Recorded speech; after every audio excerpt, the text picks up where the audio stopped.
Hindi ko alam kung anong totoo nangyari dahil hindi din alam ng anak ko. Gusto ko lang malaman mo na nagtitiwala ko sa kanya. Natural, ano ko yan eh. Alam ko kung ano siya. Kilala ko ang pagkatao niya. Kahit buong mundo, pagbintangan siya, maluloko siya pa rin ang paniniwalaan ko. Hindi man niya malinis ang pangalan niya, ramdam kong nagsasabi siya ng totoo. Ramdam ko na mabuti siyang tao. Sana naging ganun ka din kung totoong minahal mo siya. Ani nanay, matapos ang ilang saglit. Napaawang ang bibig ni Josh sa sinabi ni nanay. He locked his gaze on us for a long time. His beautiful eyes did not hide his emotions. It was as if something had struck him. Then he fixed his gaze on me. Nahugot ko ang hininga sa takot. Hindi ko alam kung paano magre-react. I was afraid he'd bring up the past again to defend himself. Baka sabihin na naman niya kung paano ko siya niloko. Nakatitig lang kami sa isa't isa. His gaze is bleeding but mine is filled with panic and fear. I'm sorry, he uttered. His words caught me off guard. I expected him to defend himself and shift the blame back to me. Now, I'm at a loss for words. Boses ni nanay ang pumutol sa pag-uusap namin. Bueno, total nangyari na nangyari. Hindi na naman mababago ang lahat. Ikakasal ka na naman na Josh at mukhang napatawad ka na naman itong anak ko. Ang hiling ko lang ay huwag mong sasaktan ng mag-ina mo. Hindi madali ang magpalaki ng anak na magkahiwalay kayo. Balang araw ay magkakaroon din kayo ng kanya-kanyang pamilya. Siguro naman, Aliyah, anak, iniisipan mo din mag-asawa. Hindi naman sa tutol ako pero sana hindi maiwan si John na nag-iisa. Mas lalo nyo lang parurusahan ng bata kapag ipinaramdam nyo sa kanyang wala siyang permanenteng pamilya. Anya na noon ay nagpupunas na ng luha. Binalingan niya akong muli. Ikaw naman, anak, huwag kang magpapadala sa emosyon mo. Alam mo na naman siguro ang tama at mali. Ang anak mo na lang pagtuunan mo ng atensyon sa ngayon. Pihado makakahanap ka din na magmamahal sa'yo. Makahulugan niyang sambit. Nanlalaka mga matang tinitigan ko si nanay ngunit parang baliwala lang sa kanya ang sinabi. Opo, ay. Mahina akong sagot na lang. Tumungo ako at iniwasan ko ng tingnan si Josh. Sana lang hindi niya masamain ang mga salita ni nanay. Maiwan ko na muna kayo. Lalabas na muna ako, tatawagan ko si Ate Eden mo. Naihatid na dito si John. Pagdating nila dito, ay kayo na ang bahala magpaliwanag sa bata. Paalam ni nanay. Muli niyang pinunasan ang mga mata na noon ay may luha pa rin. Sinulyapan niya ako saka tumango ng bahagya. Naiwan ako sa sofa sa tapat ni Josh. Nakakailang ang katahimikan sa pagitan namin. Nanatili na lang ako nakatungo at iniiwasan ang tingnan siya. Hindi ko inaasahan na sa ganito mauuwi ang usapan. Sana lang ay hindi magkaroon ng ibang kahulugan sa kanya ang mga sinabi ni nanay. Naglakas ng loob akong tingnan si Josh at hindi ko inaasahan na pinagmamasdan din niya ako. Hindi ko maipaliwanag kung bakit, pero puno din ng lungkot ang mga mata niya. Aliyah. Josh's voice was barely audible to me. His eyes revealed everything he was feeling. Anguish, rage, and confusion. Ano yun? Tanong ko sa kabila ng pagkailang. I'm sorry. Bulong niya. I fixed my gaze on him. Like him, I'm also confused. Para saan ba ang sorry niya? Para saan? I managed to ask. Sa mga nangyari noon, hindi ako nakinig sa'yo at nalilito ako. Ano ba talagang nangyari? Anya na tila mas tinatanong ang sarili kaysa sa akin. Kung akong tinatanong mo, hindi ko din alam, Josh. Paulit-ulit pa rin ang isasagot ko sa'yo. Ngayon, bakit ka humihingi ng tawad sa akin? Dahil ba naisip mong mali ka? O pakiramdam mo lang ay iyon ang kailangan mo sabihin sa sitwasyon natin ngayon? Tanong ko. Hindi ko na itago ang sama ng loob. Iniiwas niya ang mga mata sa akin at sa halip ay itinuon niya iyon sa kawalan na parabang nandoon ang kasagutan. He appeared to be so calm on the outside, but the storm that was raging inside him was visible in his eyes. I know him so well. Alam ko nagtatalo ang isip at puso niya sa kung ano ang paniniwalaan. Josh, kaya mo ba akong paniwalaan kahit wala sa akin ang sagot sa mga tanong mo? Ulit na tanong ko. Tanatigan ko siya. A part of me really wants to hear him say that he trusts me. I'm hoping that our time together was enough to convince him I am innocent. Kahit pa nga lahat ng ebidensya noon ay akong itinuturo. Matapos ang ilang segundo ay muli niyang itinuon ang mga mata sa akin. Akmang magsasalita siya ngunit natigil iyon sa pagbukas ng pinto ng aming sala. Agad nabaling ang atensyon namin sa mga dumating. Namataan ko sila nanay at ate Eden na akay si John na bagong ligo pa. Halatang pagkalito ni John. Namimilog ang madidilim niyang mga mata at nakikita ko ang pagtataka niya. Para bang sa mura niyang edad ay nararamdaman niyang may kakaiba sa sitwasyon. Sinulyapan ko si Josh na noon ay natahimik at nakatitig sa bata. He is under such intense emotion that he can barely catch his breath. John, baby namin. Andito si mama mo. Tulad na sabi ko kanina, may pakikilala ko sa'yo. Simula ni ate. Agad nang umiti sa akin si John ngunit nang matuon ang mga mata niya kay Josh ay bigla siyang nag-alangang lumapit sa akin. Sige na John, lumapit ka kay mama mo. Pagkumbinsi din sa kanya ni nanay. Dahan-dahan na naglakad palapit sa akin si John. He appeared shy and unsure. Bago pa niya marating ang pwesto ko ay sinalubong ko na siya. Naupo ako para magpantay ang aming muka. I hugged his small body tightly. Naramdaman ko din ang maliit niyang mga braso na pumulupot sa leeg ko. Oh baby, how are you? Miss mo ba si mama ha? Miss mo ba ako? Magiliw na tanong ko sa kanya. Hindi ko mapigilan ang maging emosyonal. Tumango siya habang nakangiti. Miss mama, miss. Sagot niya. Nasulyapan ko sila nanay na nakatingin sa amin. Sumayin sila nalalabas muna at bahagi akong tumango. Talaga? Kung namiss mo si mama, kiss mo nga ako sa cheeks. Kausap kong muli sa anak ko. Agad naman tumalima si John at hinagkan ako sa pisngi. Nilangon ko si Josh na noon ay matamang nakapanood sa amin. Humugot muna ako ng malalim na hininga bago muling nagsalita. May ipakikilala si mama kay John. Simula ko. Tilitigan niya ako na waring hindi naunawaan ang sinasabi ko. Si John kasi, kung may mommy finger, dapat may daddy finger din. Paliwanag ko dahil batid kong isa iyon sa mga pinapanood niya. Sino nga ang mommy finger ni John? Tanong ko habang pinipigilan ang maiyak. Mama, sagot niya. Ang daddy finger ni John? Doon work.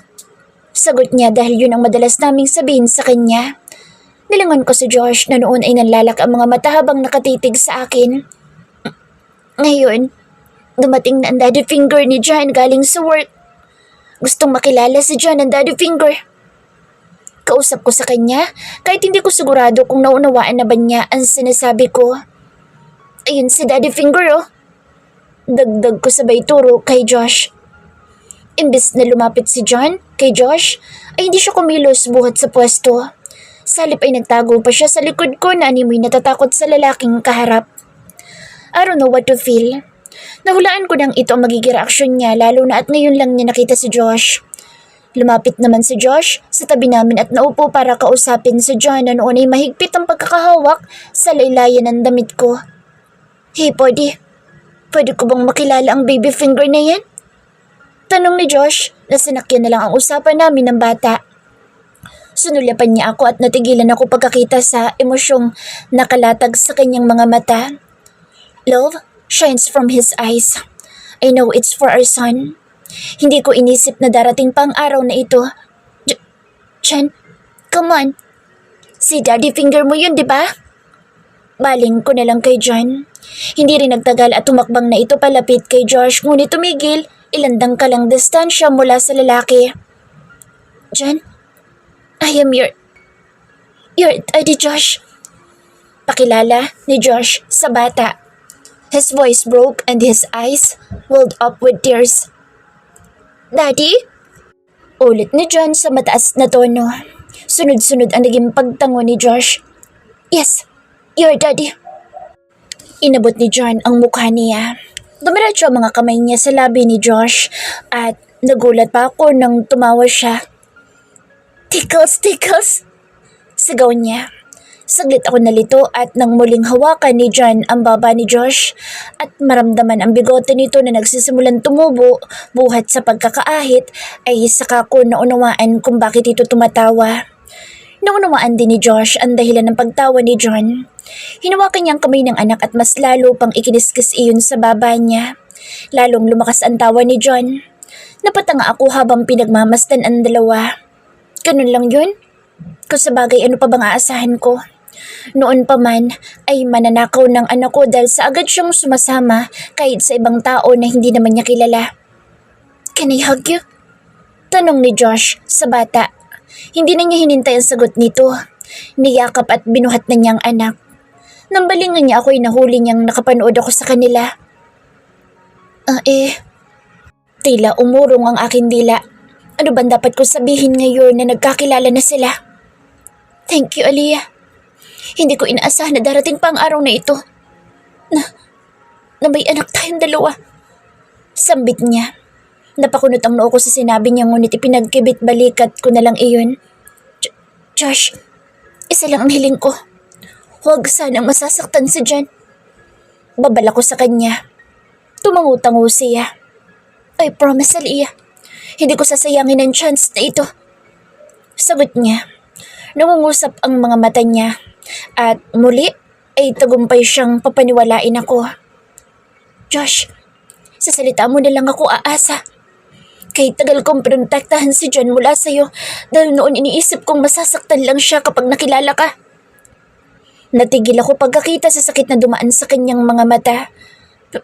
Pero dahil naisip kong may karapatan ka rin sa kanya at naniniwala ko sa mga sinasabi mong hindi mo siya pababayaan. Kaya nagdesisyon akong ipakilala ka sa kanya. Maniwala ka, Aliyah. Hindi ko pababayaan si John. Kayong dalawa. Hindi na ako umimik. Iniiwas ko na ang tingin sa kanya. Yes, I believe he cares about our son. However, I have removed myself from the equation. Oo nga at magulang kami ni John. Pero hindi kami maaaring pagsamahin. Kahit gaano pa umasa ang puso ko, alam ng isip ko kung ano ang tama. John, are you happy? Baling ko na lang sa anak. Happy! Sigaw niya na itinaas pa ang mga kamay. Nakasanayan na niyang sumagot ng ganoon sa tuwing tinatanong ko siya kung masaya ba siya. Halata din ang saya ni Josh habang pinagmamasdan si John na kamukhang kamukha niya. Hinayaan ko lang silang dalawa na magkakilala pa. Sa tingin ko'y madaling nakukuha ni Josh ang loob ng anak. Marahil dahil bata pa ito at mabilis ding magtiwala na tulad ko. Tama nga na hindi ko dapat idamay si John sa problema namin ni Josh. Matapos ang higit isang oras ay sumilip na sila nanay. Maging sila ay nagulat pagkakitang nakapalagay ang loob na ni Josh, si John. Namataan ko si nanay na nagtungo sa kusina kung kaya sinundan ko siya doon. Nay, tawag ko sa kanya. Hindi siya umimik at inabala ang sarili sa pagluluto kung kaya niyakap ko siya buhat sa likod. Nay, sorry po. Naku, ano ba dinadrama mo dyan? Ayos na yun. Umalis ka nga dyan at abala ko dito sa kusina. Sagot ni nanay ngunit batid kong pinipigilan lang din niyang emosyon. Salamat po, Nay, ha? Pumayag ka sa desisyon ko kahit pa pakiramdam ko'y antang ako. Anak, huwag yun ang isipin mo. Sa ganitong sitwasyon, walang nakakaalam kung ano ang mas mainam na gawin. Gusto ko mang sabihin sa iyo kung ano makabubuti para sa inyo ni John, pero hindi ko din alam. Natural, ayoko makikita ka na namang nasasaktan. Ayoko magkamali ka sa desisyon mo pero hindi natin malalaman kung ano ang pwedeng mangyari. Mayroong nagtatagumpay na magpalaki ng anak nila kahit pa magkahiwalay ang ama at ina, pero namang hindi. Sagot niya. Pero kung ikaw ang tatanungin ko, Nay, tama bang ipinakilala ko si John sa ama niya? Pagpupumilit ko pa rin. Masama ang loob ko si Josh na iyan at sa pamilya niya. Alam mo iyan. Pero anak, hindi mo may aalis na ama siya ni John. At kahit sa batas natin, alam natin may karapatan siya sa bata. Huwag mo na isipin kung tama ba ang ginawa mo o hindi. Nandiyan na iyan. Ang isipin mo ay paano niyo maayos ang pagpapalaki sa bata sa kabila ng sitwasyon niyo. Tama si nanay. Ang dapat kong isipin ay kung paano ipadarama kay John na mahal namin siya ng ama niya kahit pa magkahiwalay kami. Kahit pa iba ang sitwasyon namin. Matapos pa ang 30 minuto ay bumalik na kami sa sala. Masaya pa rin nakikipaglaro si Josh kay John at narinig ko pang tinatanong niya ito kung ano ang gusto nitong laruan. Tumikim si nanay. Dahilan para makuha ang atensyon ni Josh. Hindi naman sa itinataboy kita, Utoy. Pero hapon na at baka gabihin ka sa biyahe mo pag-uwi. Nakita ko agad ang paglatag ng lungkot sa mga mata ni Josh. Napipilitang tumayo siya saka binalingan ako. Ikaw ba, Aliyah? Pauwi ka na ba? Pwede kitang Naku, hindi pa. Hindi pa siya pauwi. Sabat ni nanay. Hindi mahirap hulaan na ayaw niya kami magkasabay ni Josh. Hindi pa ako pabalik sa Manila eh. Mauna ka na dahil baka bukas pa ako. Sige na, baka gabihin kang masyado. Tanggi ko rin. Halata ang pag-aalangan ni Josh nang sulyapan si John. When can I visit him again? Magsabi ka lang kung kailan ka bibisita kay John para masabihan ko sila nanay. Sagot ko. About his allowances. Sa account mo na lang ako magpapadala. Nakakahiya. Ano nakakahiya, Aliyah? Sa anak mo naman iyon. Ayan ka na naman sa pagiging mabait mo masyado. Kung tutusin ay 3 taon ng delay sustento nitong si Josh. Saway sa akin ni nanay. I gave Josh an apologetic look. He didn't seem to mind. Tumango lang siya at tinanggap ang mga salitang binitawan ni nanay. Magpapaalam na ako. Baka nakakaabala na akong masyado. Maya-maya ay sambit niya. Binalingan niya si John na noon ay ibala na sa kanyang mga laruan. Naroong ihanay at ihagis niya ang mga iyon. Hey, mga baby finger. Aalis na muna ako. Babalik ako after a week. John, say goodbye to your daddy. Utos ko sa anak. Hindi ko maiwasang mailang natawagin si Josh na daddy ni John. Namataan ko si Josh na tipid na napangiti dahil sa sinabi ko. Bye-bye. Paalam ng bata ngunit hindi man lang si Josh tinapunan ng tingin. Hey, hindi ganyan ang itinuro ni Mama. Anong itinuro ni Mama kay John? Say bye-bye, then flying kiss, diba? Dinampot ko ang anak at iniharap kay Josh. Bye-bye. Ulit na paalam ni John kasunod ay flying kiss na may tunog. Mas lalong lumuwang ang pagkakangiti ni Josh sa anak. Bye, Aliyah. Baling niya sa akin. Bye. Nautal na paalam ko din. Kailan ba ako masasanay? Hindi na ako sanay na makaharap siya ng ganito. Yung walang galit. Kay tagal ko inasam ang araw na titingnan niya ako na wala na ang pang-aakusa sa mga mata. Ngunit ngayong nandito na ay hindi naman ako mapakali. Hindi ko magawang salubungin ang tingin niya. Hindi ko dapat hayaang mapalapit sa kanyang muli. Ayoko ang desisyon kong ito ang mas lalo pang magdala ng magulong sitwasyon sa pagitan namin, lalo na sa puso ko. Mabilis na lumipas ang mga araw at ganoon ding kabilis na nakuha ni Josh ang loob ni John. Regular siyang bumibisita sa anak namin hanggang sa nakasanayan na siyang makasama nito. Madalas din siyang magdala ng mga pasalubong sa bata at tulad ng pangako niya ay nagpapadala siya ng sustento. Kung tutuusin ay labis pa sa pangangailangan ni John ang ibinibigay niya. Sa huli ay sununod ko ang sinasabi ng isip ko. Pilit kong iniwasan si Josh. Hanggat maaari ay iniwasan ko siyang makaharap na hindi naman mahirap gawin dahil nasa probinsya naman si John. Kung mag-uusap naman kami ay pulos tungkol lang sa anak namin. Kung ano lang ang tanong niya ay siya kong sinasagot. Nakikita ko naman na malaki ipinagbago ng pakikitungo niya sa akin. Wala na ang galit niya at halos hindi na rin niya nababanggit ang tungkol sa nangyari sa Click It noon. Kung tutuusin nga ay nakikita ko sinusubukan niyang mapalapit din sa amin nila nanay. Ngunit bilang pagprotekta sa sarili ay ako nang umiiwas sa kanya. Sa ngayon nga lang ay mapipilitan akong harapin siya dahil nandito sila John at nanay sa apartment ko. Ako ang humiling na bumisita sila dito sapagkat ilang linggo na kaming abala nila Sir Luke at hindi ko magawang umuwi sa probinsya. Ultimo araw ng Sabado at Linggo ay pumapasok ako sa trabaho. Tulad ngayon na araw ng Linggo, ngunit kailangan kong pumasok sa opisina. Maganda sana yung bago mong trabaho. Kaya lang ay kailangan ka palang pumasok kahit Linggo. Tanong ni nanay na noon ay gising na at naghahain ng agahan. Opo na eh. May mga panahon talaga na sobrang busy si Sir Luke.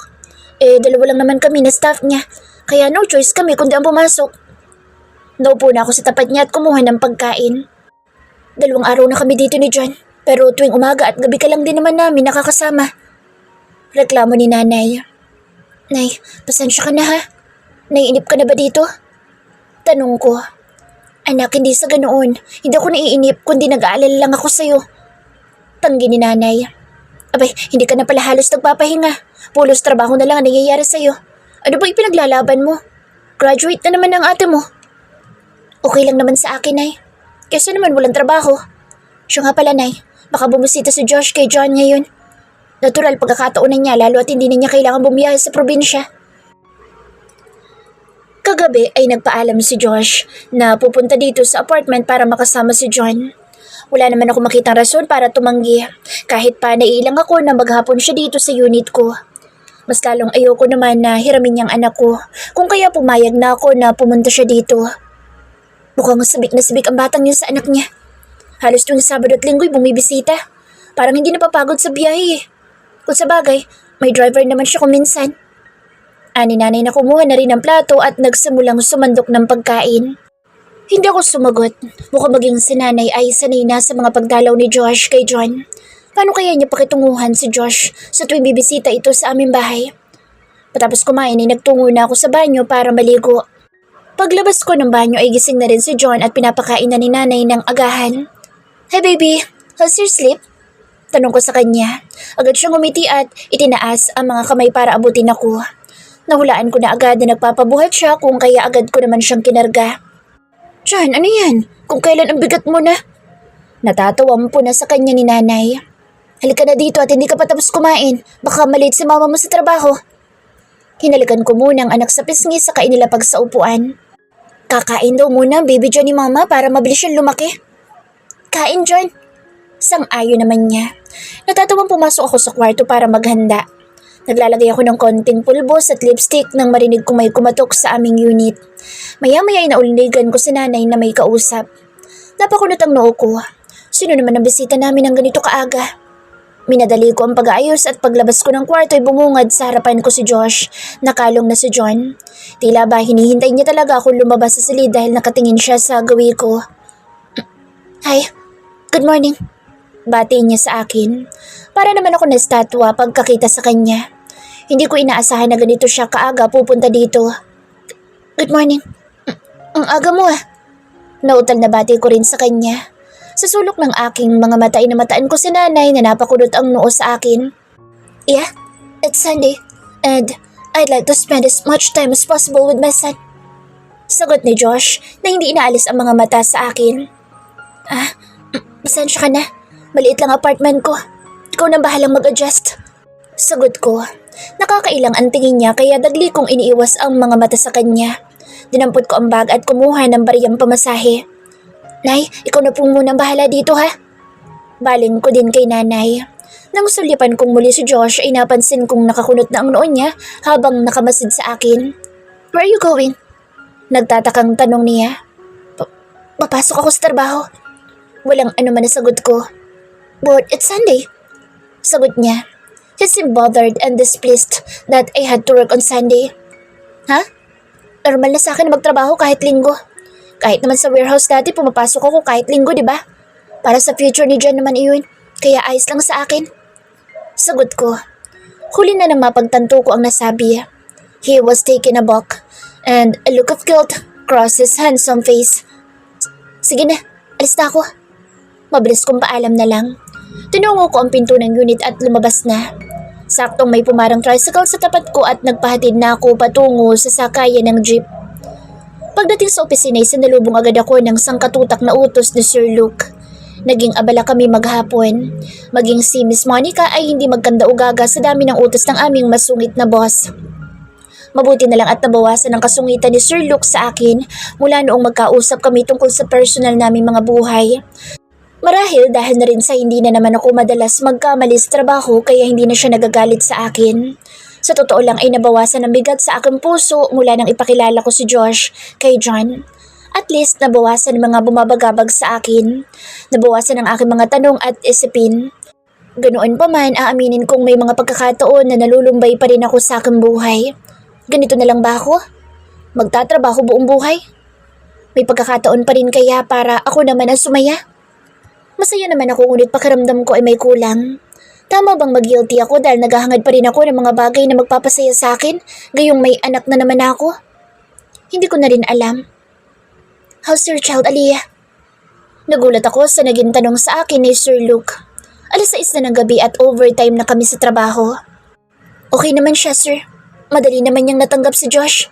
Siguro dahil bata pa naman siya at walang alam sa mga nangyari noon. Sagot ko, Josh? Gulat na tanong niya. I mean, James. Hindi siguradong sagot ko. Shit, ano nga ba sinabi kong pangalan ng daddy ni John? Lalong kumunot ang noo niya pagkatapos ay mahinang natawa. I assume your ex real name is Josh. Halos sigurado ng hula niya. Hindi na ako kumontra dahil booking na naman na ako. So, how's Josh and Jen? Tanong niya ulit. Madalas na bumibisita si Josh sa anak ko. And you're right. Madami ako na-realize nitong mga nakaraang araw. Ngayon na kilala na ni John ang ama niya. May katuwang na ako sa pagpapalaki sa kanya. Kahit pa hindi naman talaga kami magkasama ni Josh, tulad noong ibang mga magulang, at least panatag ako na may kasama akong gagabay sa anak ko. May kasama akong nangangarap na magandang kinabukasan para sa kanya. Hindi na lang ina ang meron siya. May ama na rin siya na tulad ko'y nagmamahal sa kanya. Nakikita ko naman kay Josh na mahal niya si John. Tama ka na hindi ko dapat idamay ang anak ko sa hindi namin pagkakaunawaan noon ng ama niya. Ilang saglit akong tinitigan ni Luke sa kahumugot ng malalim na buntong hininga. I am happy to hear that. Anya na hindi na itago ang inggit sa boses. Ikaw, kumusta kayo na ex-wife mo? Napapayag mo na ba siyang makilalang anak mo? Wala sa loob na tanong ko. Pinagsisihan ko naman ang tanong lalo na makita ko ang reaksyon niya. Naging malamlam ang mga mata niya na napuno ng lungkot. Marahan siyang umiling pagkatapos ay nanahimik siya. Tila kay lalim ng iniisip niya at akala ko ngay hindi na siya magsasalita pa. Aliyah, maya-maya tawag niya sa akin. Sinulyapan niya ako at nakikiusap ang kanyang mga mata. Pwede bang samahan mo ko? I need to talk to you. Do you want to grab a drink? Napaawang ang labi ko sa biglaan niyang paanyaya. Hindi ko na kailangang magtanong kung anong pag-uusapan namin. Malamang tungkol na naman sa ex-wife at anak niya.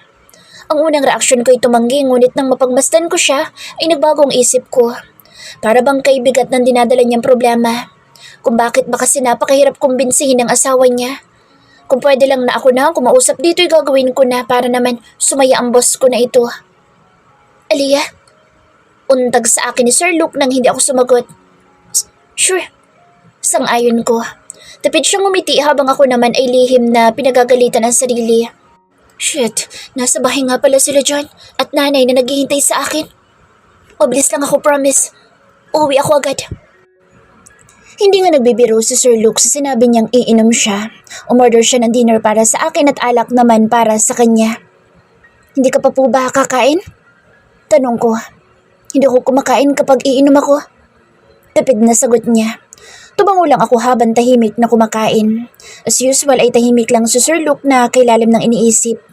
Nakakailang tuloy ang kumain sa presensya niya. Nainggit ako sa ex mo. Wala sa sariling bulong niya. Hindi ko tuloy alam kung ano isasagot. Alam ko naman kung bakit siya nakadarama ngayon ng inggit. Nakakalungkot lang na wala din ako magagawa sa sitwasyon niya. Nandito lang ako para damayan siya. I followed your advice, but it didn't work. She's so immature. Inis na bulong niya na ang tinutukoy ay ang asawa. Sir Luke, di ba sabi ko naman sa'yo dapat ay makiusap ka sa kanya ng maayos? Siya muna ligawan. I tried. Believe me, I tried.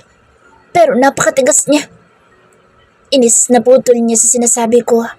Mukhang mas lalo pa yata silang nag-away ng asawa niya. Bakit? Ganon bang ginawa sa'yo ng ex mo? Niligawan ka niya? Diretso niyang tanong dahilan para masamid ako. Hindi ah. Tanggi ko na nagpataas ng kilay niya. Iba naman ang sitwasyon niyo ng asawa mo eh. Ayaw makinig sa'yo ng asawa mo. Mukhang matigas ang puso niya pagdating sa'yo at... Nabitin sa air ang pagsasalita ko nang mapansin ko ang kunot na noon niya. Para bang hindi niya gusto ang sinasabi ko ngayon. What do you mean? Wala akong pakialam kung matigas ang puso niya sa akin. I only want my daughter. Asik niya at napahilot ako sa ulo. Paano kapag bibigyan ng asawa mo sa inihiling mo kung ganyan katas ang pride mo? Inis na tanong ko sa kanya. Marami beses ko na siyang kinausap. Sinunod ko pa ang payo mo pero walang epekto sa kanya. As usual, she acts so immature. Huwag kang tumigil na suyuin siya. Huwag kang sumuko. What? Hanggang kailan ko siya susuyuin? Ilang sorry ba ang kailangan niya? Nagmumukha na akong tanga kakahabol sa kanya. Reklamo niya. Do you want something to drink? Maya-may alok niya sa akin. Hindi na niya hinintay ang sagot ko at umorder siya ng inumin para sa akin. Mukhang malasing ako ha. Sabi ko nang dumating ang alak para sa akin. It depends on you, Aliyah, kung magpapakalasing ka. Paminsan-minsan ay kailangan mo din maglibang. Given how demanding our job is, kapag may time ay lumabas ka rin. Sagot niya. Lumalabas naman ako minsan. Tulad ng isang araw, lumabas kami ni Jade. Depends ako sa sarili. Ha? Sino Jade? Gulat na tanong niya. Kaibigan ko siya. Malapit sa apartment ko ang bahay niya at naging close ko siya agad kasi ang bait niya. Tinitigan niya ako nang matagal sa nagkibit balikat. I see. Bulong niya na tila hindi interesado sa kwento ko. Honestly, Sir Luke, ligawan mo muna ang asawa mo. Huwag kang tumigil. Baka sakaling mapabago mo pang isip niya. Yan lang ang payo na bibigay ko sa'yo. Ikaw ang bahala kung susundin mo pa. Napailing si Sir Luke na para bang kahirap na ipinapagawa ko. Napabuga siya ng hangin bago nagsalita. Okay, fine. If that's the only option. Napipilitang sang-ayon niya. Lihim naman ako napailing. It's clear that he and his wife have grown estranged. Mukhang malalim ang away nila ng asawa. Ganoon din naman kami ni Josh. Pero ngayon ay hindi na niya inuusisa ang nakaraan.